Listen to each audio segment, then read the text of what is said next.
Muy buenos días. Quiero, en primer lugar, agradecer al representante Héctor Chaparro por esta invitación a participar en este foro que considero de la mayor importancia para el país.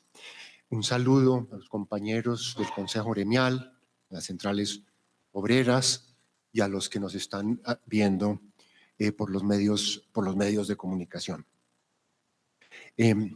Para comenzar, quiero decir que tenemos que distinguir entre el salario mínimo legal y el salario mínimo real, ¿no? La audiencia que se ha citado hoy en día es para discutir el alza que debería tener el salario mínimo legal. Algunos lo llaman el salario político, ¿no?, para el año 2023. Este salario mínimo legal es el que por ley fija la comisión tripartita, compuesta por el gobierno, las centrales obreras y 5 gremios empresariales. Y hoy estamos reunidos para discutir cuál debería ser el incremento de ese salario mínimo legal para el próximo año. Un poco lo que yo quiero resaltar en esta breve presentación es que el mercado laboral es mucho más complejo que el mercado formal, ¿no? Y tenemos que hablar de los desempleados y también de los trabajadores informales, que son los de menores ingresos y que son los más pobres. En este orden de ideas voy a dividir mi presentación en 3 partes. Para comenzar, voy a dar algunas cifras sobre el mercado laboral. En segundo lugar, voy a argumentar algunos de los efectos que puede tener el alza del salario mínimo legal sobre la informalidad y sobre otras variables. Y en tercer lugar, respetuosamente voy a hacer algunas sugerencias de política, ¿no?, de lo que se debería hacer. Comienzo entonces dando unas cifras sobre el mercado laboral. En Colombia tenemos unos 3 millones de desempleados en este momento. El salario mínimo real de esos desempleados es 0 pesos. 0 pesos, ¿no? Colombia tenemos también 22 millones de ocupados, de los cuales un 63% son informales. Es decir, 13.8 millones, casi 14 millones son informales, ¿no? El DANE calcula esa cifra preguntándole a los trabajadores: ¿usted cotizó a pensiones contributivas, a salud contributiva el mes anterior? ¿No? Y sobre esa cifra se calcula ese dato de informalidad. Pero si vemos las cifras de otras fuentes de información, ¿no?, como el PILA, nos podemos dar cuenta si los trabajadores cotizaron no el mes anterior, sino por lo menos 10 meses en el último año, ¿no? La informalidad así calculada no es del 14, no es del 63%, sino puede llegar casi al 80%. ¿Por qué? Porque hay unos trabajadores que cotizan un mes, luego se informalizan, luego vuelven a cotizar. Entonces estamos hablando de unas cifras de informalidad muy, muy, muy grande, que puede llegar, calculada en esa forma, a unos 18 millones de los 22 millones de empleados que hay en este momento. Ahora bien, si nos quedamos solo en la pregunta del mes anterior, les voy a dar unas cifras. En Colombia tenemos 10 millones de trabajadores que ganan menos de un salario mínimo legal, ¿no? Estas ya son con las cifras del DANE. Eso quiere decir que con esta definición restrictiva de la informalidad tenemos unos 14 millones que ganan menos que el actual salario mínimo legal, que es de un millón de pesos, ¿no? Podría extenderme dando otras cifras de formalidad e informalidad, ya no de los trabajadores, sino de las empresas. Pero solo voy a decir esto sobre las empresas. En Colombia tenemos 1.5 millones de empresas, de las cuales el 95% de ellas tienen 5 o menos trabajadores. Óigase bien, es que esto se nos olvida.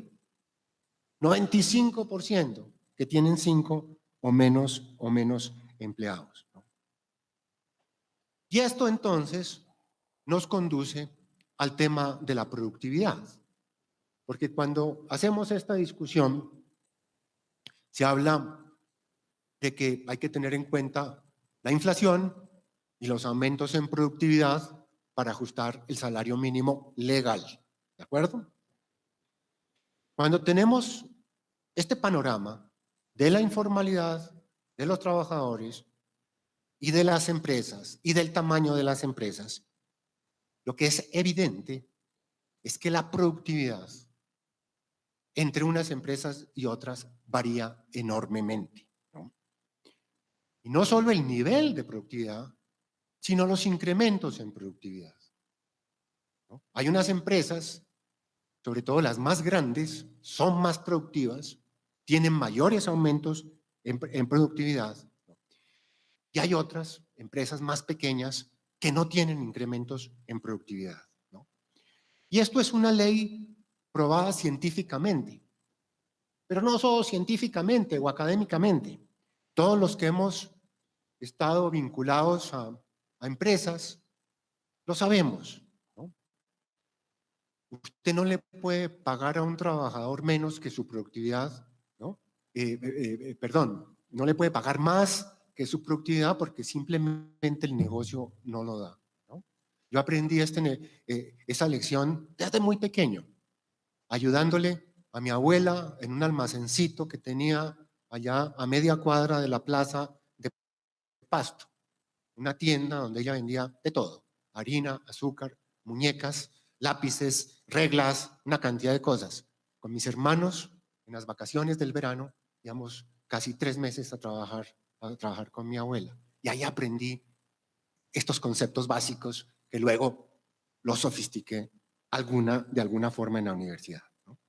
Si a usted lo obligan a pagarle a un empleado, a un trabajador, más que su productividad, usted no tiene cómo, ¿no? No tiene cómo. Entonces tiene que despedirlo. Para dar una última cifra y pasar a la segunda parte, solo quiero decir que tenemos también que acordarnos, ¿no?, que en Colombia no se paga solo el salario, no se paga solo el salario mínimo legal, ¿no? También hay que pagar contribuciones a la seguridad social, seguro, subsidio de transporte, etcétera, lo que aumenta aún más los costos. Habiendo dicho esto y teniendo en cuenta este panorama, quiero entonces, en la segunda parte, hablar algo sobre los efectos que puede tener un incremento en el salario mínimo legal. Como ya lo dije, estos efectos, estas consecuencias varían entre unas empresas y otras, ¿no? En las grandes empresas, cuya productividad está muy por encima de la productividad media de la economía y por lo tanto el salario mínimo real de esas empresas es mucho más alto que el salario mínimo legal, ¿no? Esas empresas grandes no se ven afectadas por los incrementos que se hacen en el salario mínimo legal, ¿no? En empresas públicas y privadas, grandes como Ecopetrol, ISA, pero también los bancos, empresas industriales grandes, el salario mínimo real es de 2,5 millones de pesos o más, ¿no? Eso es así. Yo estoy en la junta directiva de ISA, es una de las mejores empresas, que es una empresa pública además, ¿no? Es una empresa pública, de mayoría pública, con participación del sector privado, ¿no? El salario mínimo real en ISA está por encima de 2 millones de pesos, ¿no? Entonces, a esas grandes empresas no las afecta, digamos,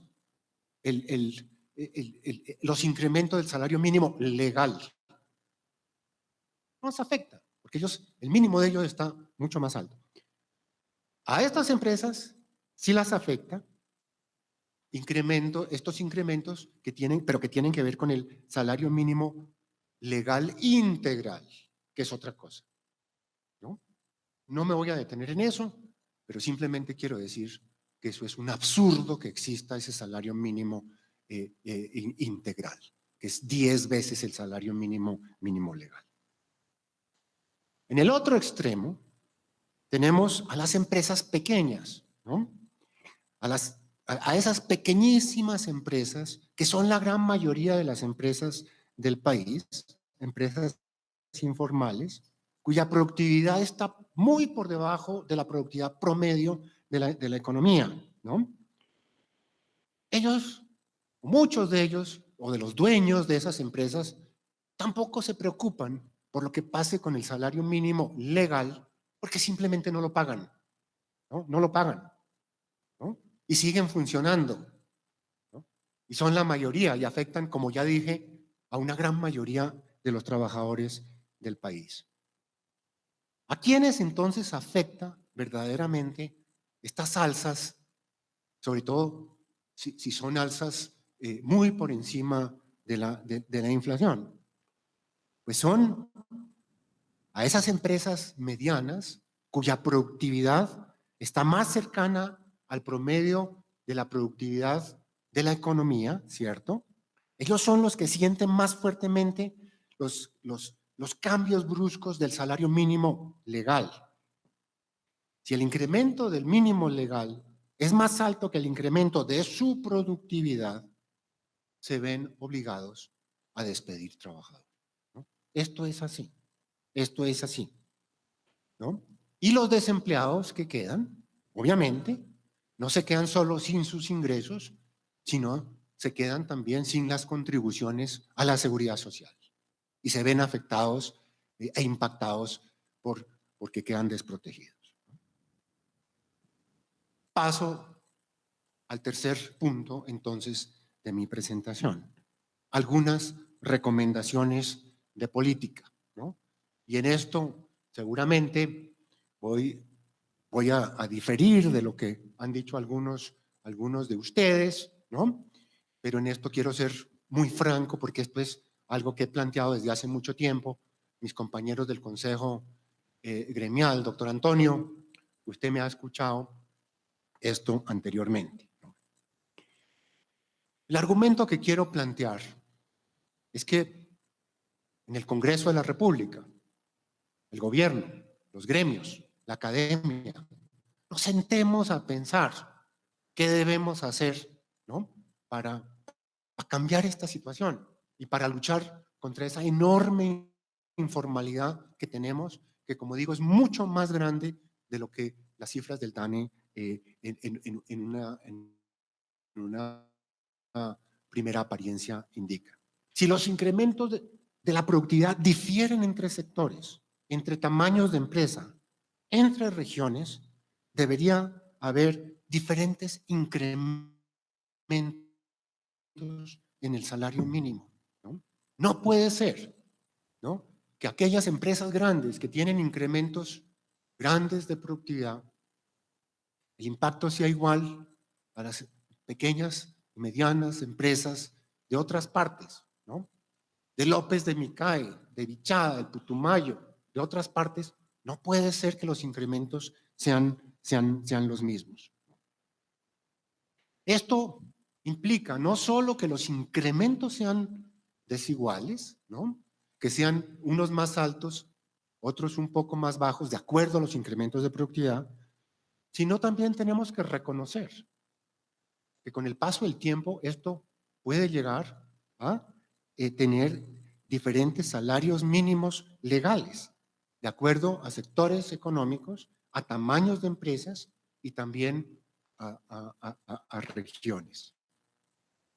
Las empresas con productividades más altas deberían hacer ajustes más altos y las de menor productividad deberían hacer ajustes más bajos. Para terminar, yo también creo que debemos sincerarnos, ¿no? y debemos invitar a representantes de los trabajadores informales a las reuniones de la comisión tripartita o a transformar esta comisión tripartita en una comisión tetrapartita, ¿no?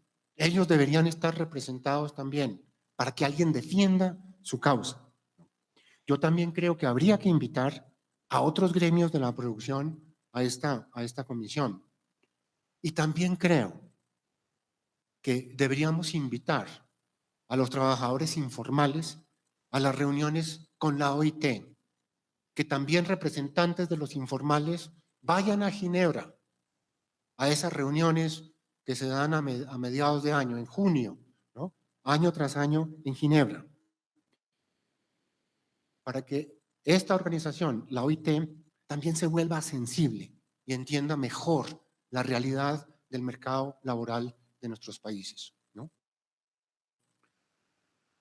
Para que entienda que la realidad de Dinamarca no es la misma realidad que tenemos acá en Cundinamarca. Muchas gracias.